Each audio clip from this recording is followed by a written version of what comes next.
မိုက်ကယ်လိုမူဒရစ်ရဲ့ကစားသမားဘဝနေဝင်ခြင်းကိုရောက်သွားပြီလားတန်တရာနဲ့ယူကရိန်းနေမာကတော့လစ်သွားပါပြီချယ်ဆီးတင်းကအာဂိုကြီးနဲ့အာဆင်နယ်တင်းနဲ့အပြိုင်ဆိုင်ခေါ်ယူထားခဲ့တဲ့မူဒရစ်ကအခုတော့ကစားသမားဘဝအဆုံးသတ်သွားတော့မယ့်ချိန်ကိုရောက်လို့နေပါပြီ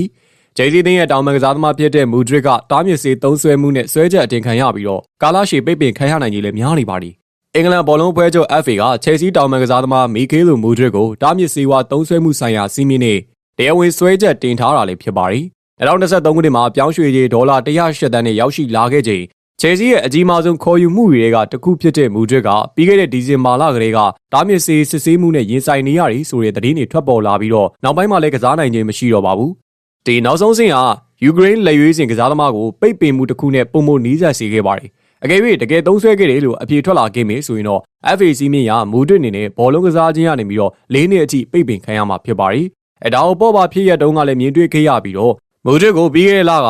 ချယ်ဆီတင်းပိုလန်မှာရီယယ်ဘတ်ဂျက်ကိုအနိုင်ရခဲ့တဲ့ Conference League ဘောလုံးပွဲမတိုင်ခင်ပရိသတ်တွေနဲ့ဓာတ်ပုံရိုက်နဲ့လူအများရှိမှမြင်တွေ့ခဲ့ရတာကလည်းနောက်ဆုံးပဲဖြစ်ပါတယ်။ချယ်ဆီပရိသတ်တွေအများကြီးမျှော်လင့်ထားကြတဲ့ကစားသမားတစ်ယောက်ကမြောင်းနဲ့ရောက်တော့မယ်ကိန်းပါပဲ။မူဒရစ်တကယ်ပဲမှားခဲ့တာလား